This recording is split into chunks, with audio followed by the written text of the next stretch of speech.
German generals called them harmless writers. Then one reporter's words changed how America saw the war. 1942, 1945. They carried typewriters instead of rifles, cameras instead of grenades, war correspondents embedded with combat units, sharing foxholes with soldiers, facing the same artillery and machine gun fire. Ernie Pyle lived with infantrymen, wrote about their fears and courage, and died with them on a Pacific island. Robert Capa photographed the D-Day landing at Omaha Beach, his hands shaking so badly only 11 photos survived. Margaret Bourke-White became the first female photojournalist allowed in combat zones. They brought the war home to Americans who'd never heard a shot fired in anger. 68 American correspondents died covering World War II. But their words and images showed 130 million Americans why their sons were fighting and dying overseas. April 18, 1945. Ishima, Pacific Theater. Ernie Pyle climbed out of the Jeep and stretched his 44-year-old back. Around him, Marines of the 77th Infantry Division were preparing for another day of fighting the Japanese defenders on this tiny island 3 miles off Okinawa. Pyle didn't have to be here. He'd covered the European War for 3 years, survived North Africa, Sicily, Italy, and France. He'd seen enough combat to last 10 lifetimes. The War Department had offered him a comfortable job writing from rear areas. His editors begged him to come home. But Pyle had gone to the Pacific anyway, because that's where the soldiers were. And Ernie Pyle wrote about soldiers. "Don't go up there, Ernie," warned Lieutenant Colonel Joseph Coolidge. "The road's under fire. We've lost 2 men already this morning." Pyle smiled tiredly. "Colonel, I've been getting that advice for 3 years. If I listened to it, I'd never write anything." He climbed into another Jeep, heading toward the front line. At 10:30 a.m., Japanese machine gun fire raked the road. Pyle dove into a ditch with the soldiers around him. A second burst caught him in the left temple. He died instantly.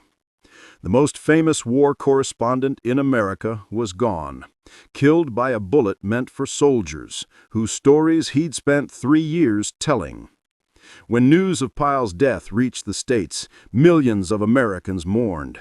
Not for a celebrity, but for a man who'd made them understand what their sons, husbands, and fathers were experiencing overseas. A man who'd brought the war home in words that anyone could understand. General Eisenhower issued a statement. "The GIs in Europe have lost one of their best and most understanding friends." But it was a simple soldier, Private Raymond Ganter, who captured what Ernie Pyle meant to the men he wrote about. He told our stories. He made people back home understand that we weren't heroes or cowards, just ordinary guys doing a hard job. When Ernie died, it felt like losing one of us, because that's what he was, one of us. This is the story of war correspondents in World War II. Men and women who went to war without weapons, facing the same dangers as combat soldiers, but armed only with typewriters and cameras. Reporters who lived in foxholes, flew in bombers, rode in tanks, and died on battlefields to bring the truth home to America. Before Pearl Harbor, most Americans had never heard of war correspondents. Newspapers had foreign correspondents covering politics and diplomacy, but combat reporting was rare. Wars were distant things, reported through official military communiques. World War II changed everything. This was the first truly global war covered by modern media. Radio brought voices from the front lines into American living rooms. Newsreel cameras captured combat footage for movie theaters. And newspapers sent hundreds of reporters to cover every theater of the war. But the military didn't want them there. The Army and Navy viewed correspondents as security risks who'd leak classified information, get in the way, and undermine morale by reporting casualties and setbacks. The compromise was embedded correspondents, reporters who lived with military units, subject to military censorship.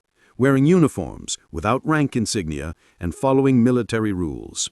In exchange, they got access to combat zones and the stories happening there. By 1943, over 500 American correspondents were accredited to cover the war in Europe alone. Another 200 covered the Pacific. They came from newspapers, magazines, radio networks, and newsreel companies. They ranged from famous journalists to young reporters looking for their first big story. What they all shared was a willingness to risk their lives for a story. Edward R. Murrow's radio broadcasts from London during the Blitz made him famous. His opening, "This is London," became iconic. Murrow stood on rooftops during German bombing raids, describing what he saw and heard, bringing the war into American homes with immediate, visceral impact.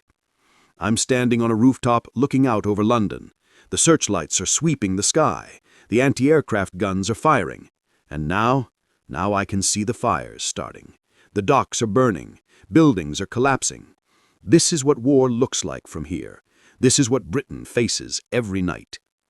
Murrow didn't just report facts. He made Americans feel the war, hear the bombs, understand the stakes. Ernest Taylor Pyle was an unlikely war hero. He was 42 when Pearl Harbor happened, small and thin, suffering from chronic health problems. He'd been a roving columnist for the Scripps Howard newspaper chain, writing about ordinary Americans doing ordinary things.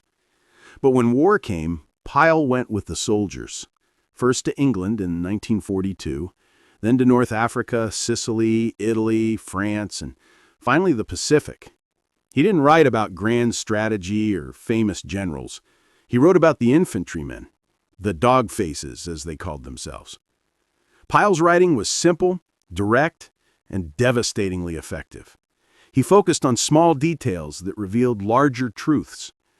The way soldiers kept photos of their families in their helmets, the sound of artillery at night, the smell of death on a battlefield, the way men coped with fear, exhaustion, and loss. His column, "The Death of Captain Wasco," is considered one of the greatest pieces of war reporting ever written. Published in January 1944, it described soldiers bringing their dead captain down from an Italian mountain.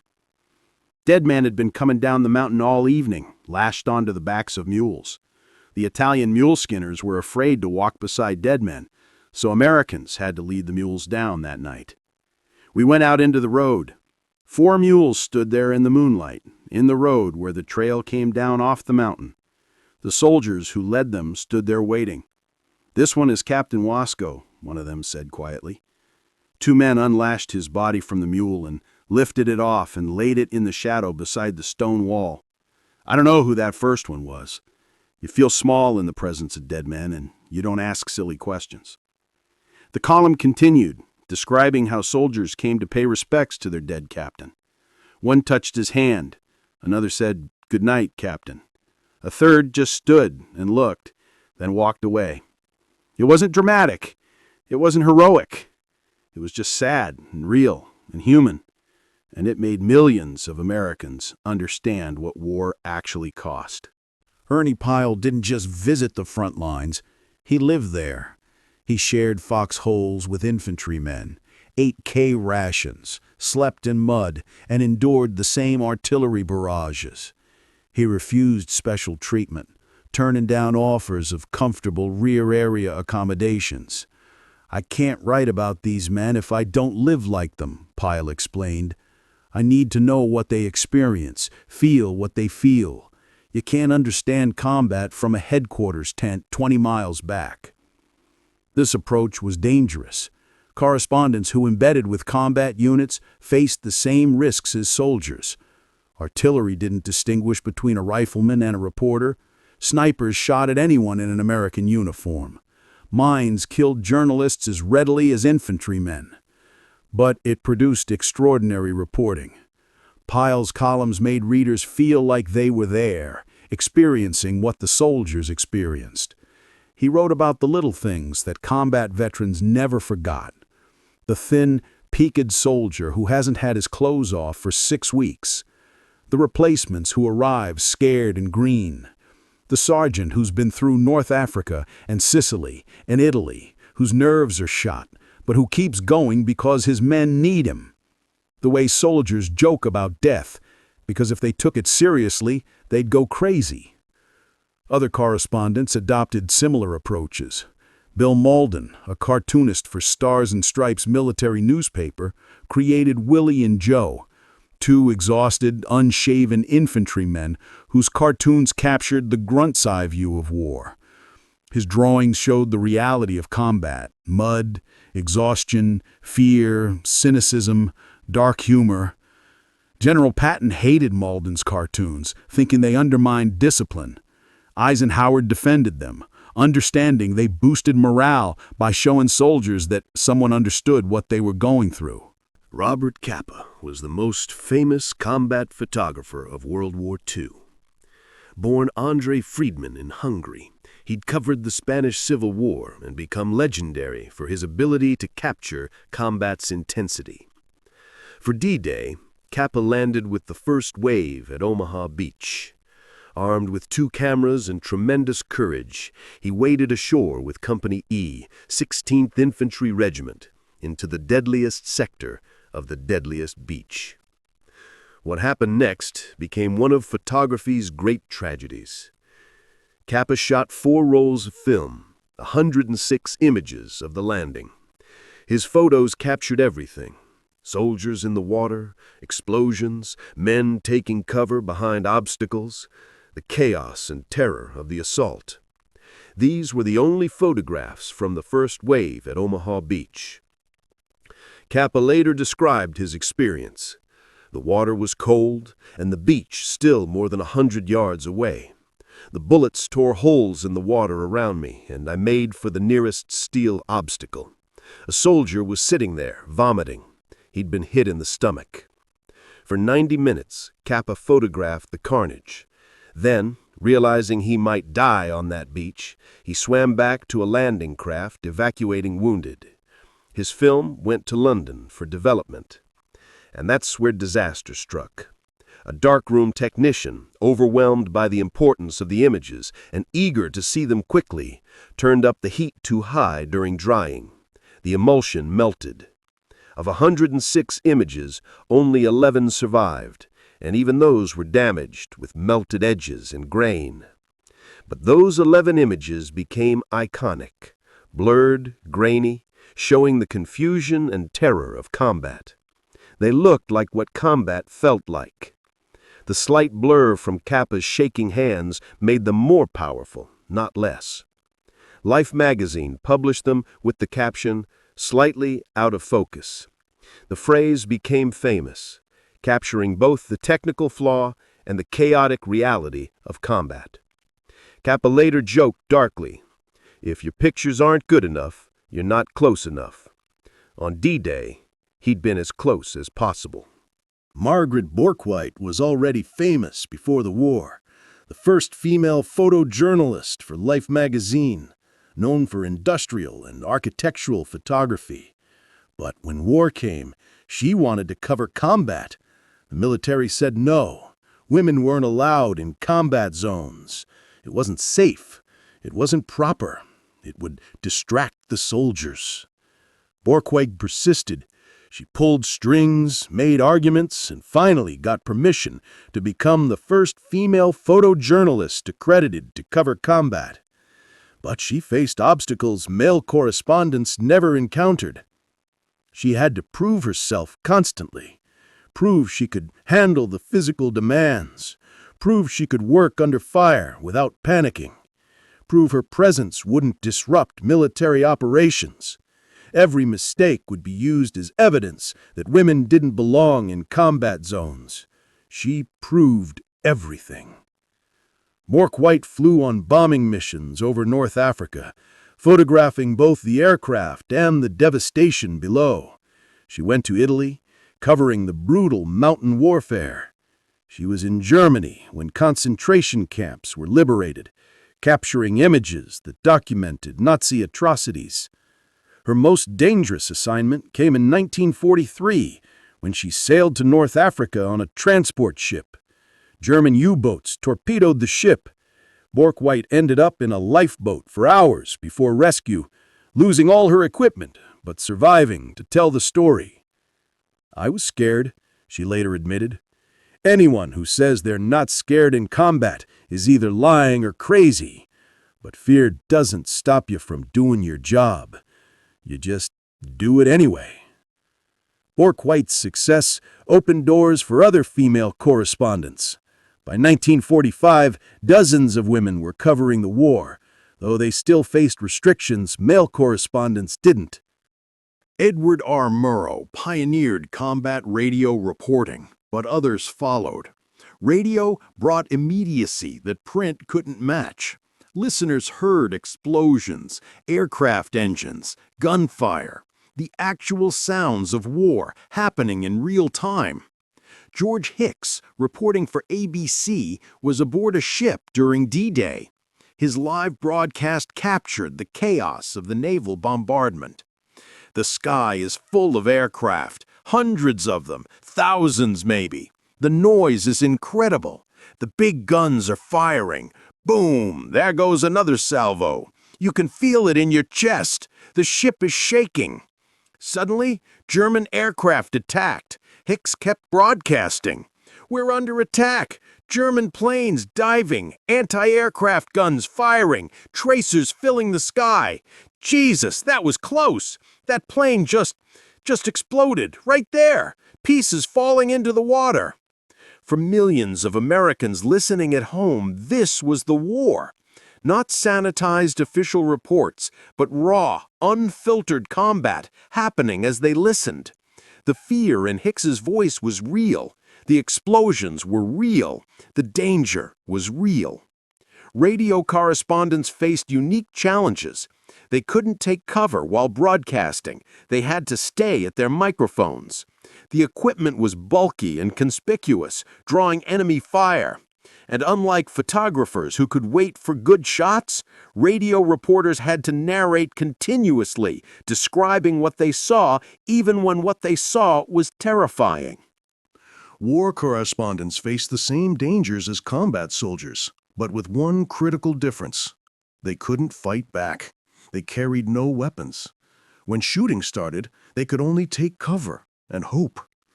By war's end, 68 American correspondents had been killed covering World War II. Dozens more were wounded or captured. The casualty rate for correspondents was higher than for many combat units. Some deaths were accidental, correspondents in the wrong place when artillery fell. Others were deliberate. German and Japanese forces sometimes targeted correspondents specifically, recognizing their role in shaping American public opinion. Reynolds Packard, covering the Italian campaign, barely survived when his Jeep hit a mine. The explosion killed his driver and wounded Packard severely. He recovered, but carried shrapnel in his body for the rest of his life. People asked why I went back after that, Packard said. Truth is, I never considered not going back. The soldiers couldn't quit. How could I? Frank Fearless Phelan earned his nickname covering the Pacific War. He went on bombing raids, amphibious assaults, and infantry patrols, always looking for the most dangerous story. He survived the war, but admitted the fear never left. Every time I went out, I thought it might be the last time. You live with that fear, constantly. But the story matters more than the fear.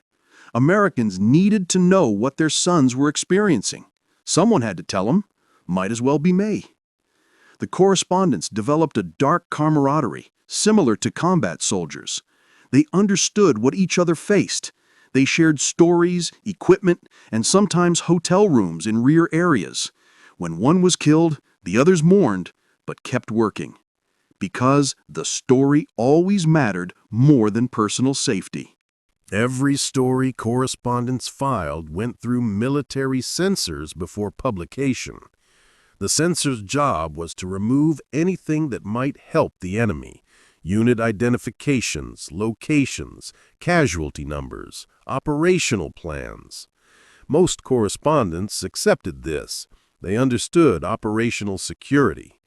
but the line between legitimate security and covering up bad news was often blurred. Early in the war, censors killed stories about American defeats and heavy casualties. The North African campaign's early disasters went unreported.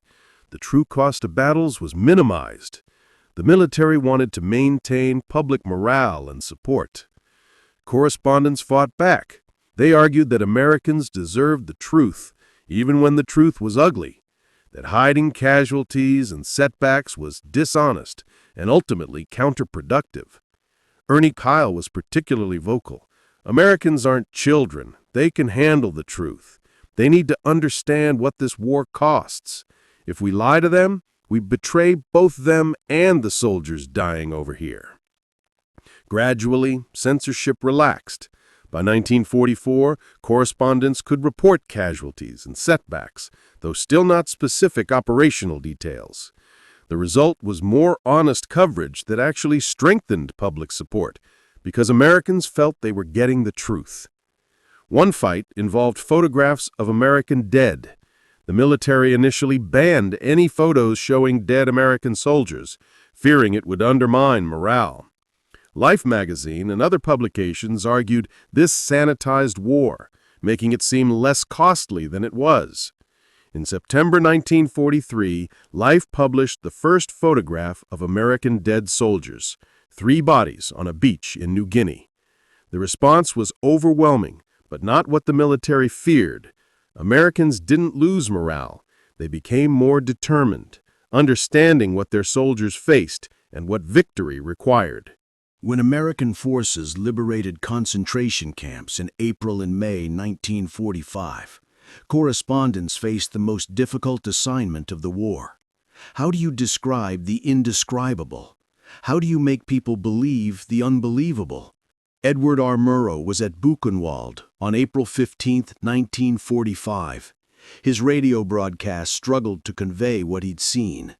I pray you to believe what I have said about Buchenwald. I have reported what I saw and heard, but only part of it. For most of it I have no words. If I've offended you by this rather mild account of Buchenwald, I'm not in the least sorry. Margaret Bourke-White photographed Buchenwald and other camps. Her images showed the gas chambers, the crematoriums, the piles of bodies, the emaciated survivors. They were almost too horrific to publish, but she insisted they must be published. People will say we're exaggerating. They'll say it can't be that bad, but it was that bad, worse than that bad, and the world needs to see the evidence. General Eisenhower understood the correspondent's role. He ordered as many correspondents as possible brought to the camps to document what American forces had found. He wanted irrefutable evidence that would prevent future denials.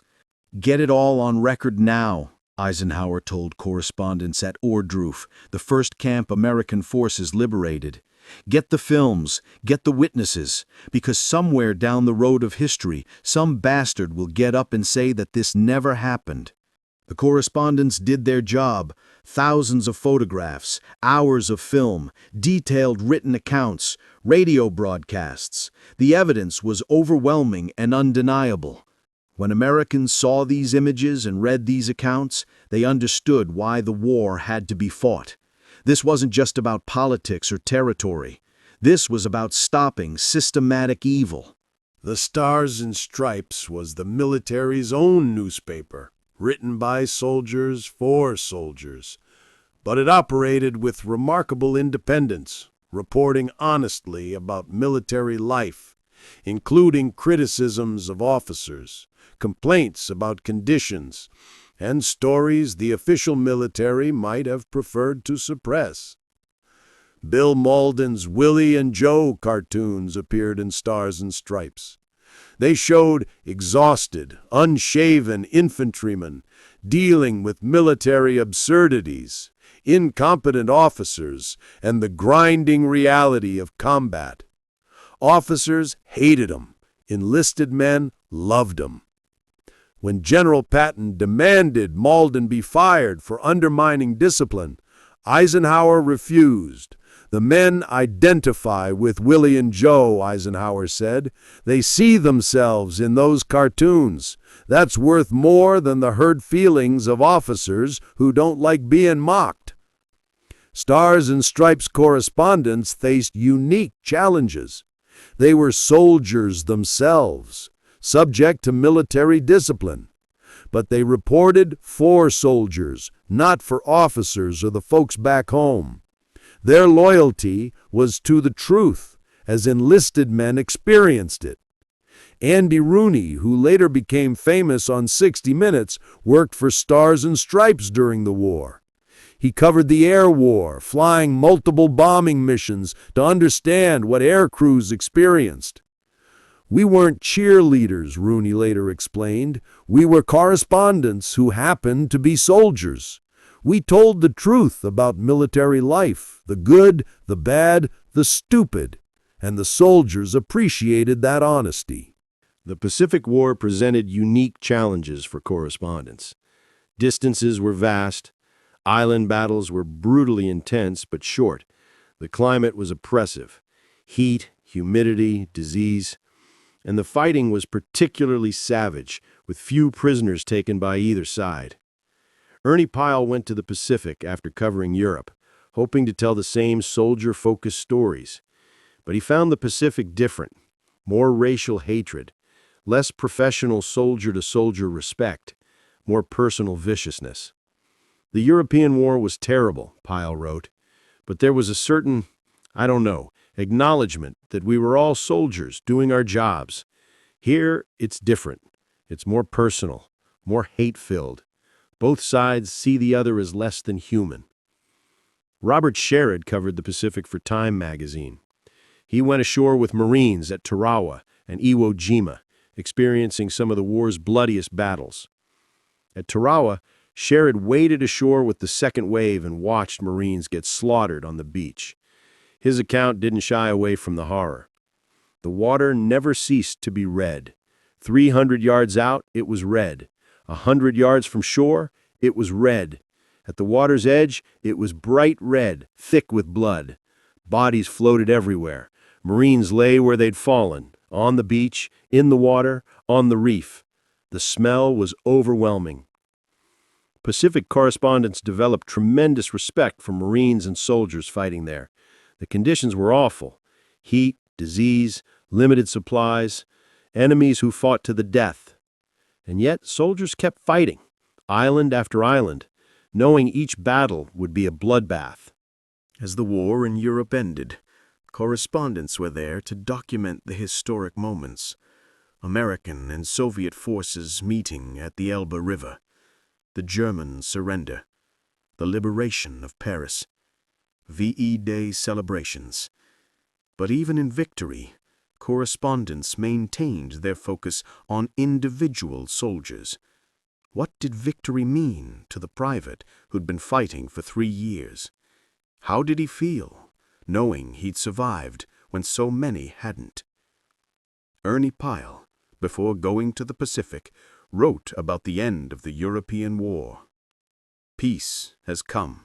The shooting has stopped. But for those who fought, peace will never be what it was before.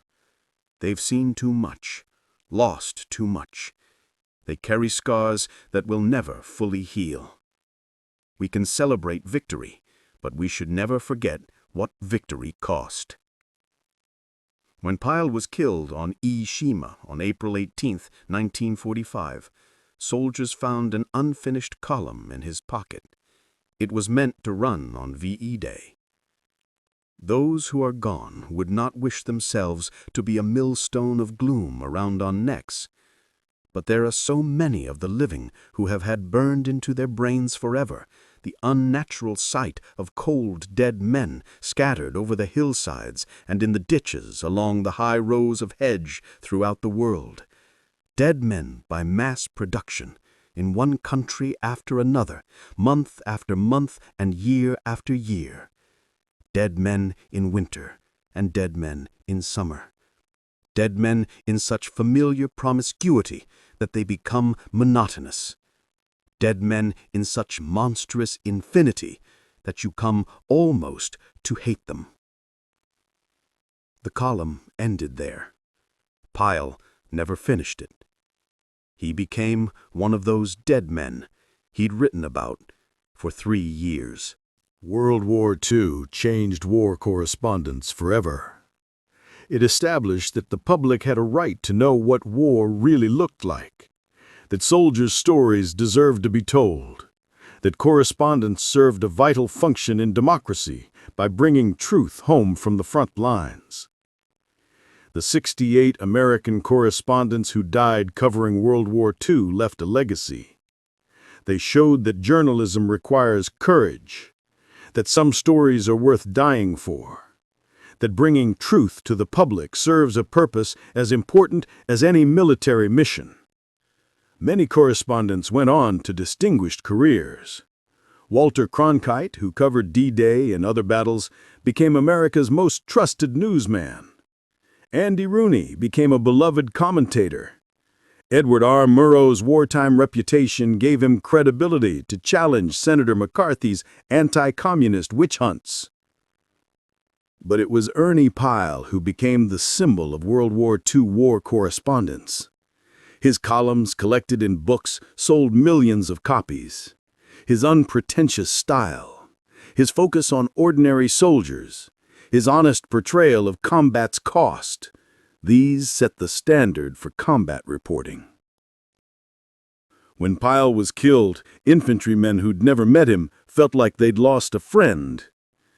Because that's what he'd been, a friend who told their stories, who made folks back home understand what they were going through, who gave them a voice. On Iwo Jima, where Pyle died, soldiers erected a simple monument. At this spot, the 77th Infantry Division lost a buddy, Ernie Pyle, 18 April 1945. Not a correspondent or a journalist, a buddy, because that's what he was. Why did war correspondents matter? Why risk their lives to tell stories that military officials could have told? Because official accounts weren't enough. The military reported battles won, objectives captured, enemy casualties inflicted. But they didn't report what it felt like to be there, what it cost in human terms, what victory really meant. War correspondents humanized the war. They made Americans understand that the soldiers fighting weren't abstract units on a map. They were sons and brothers and husbands, scared and brave and exhausted, doing an impossible job under terrible conditions.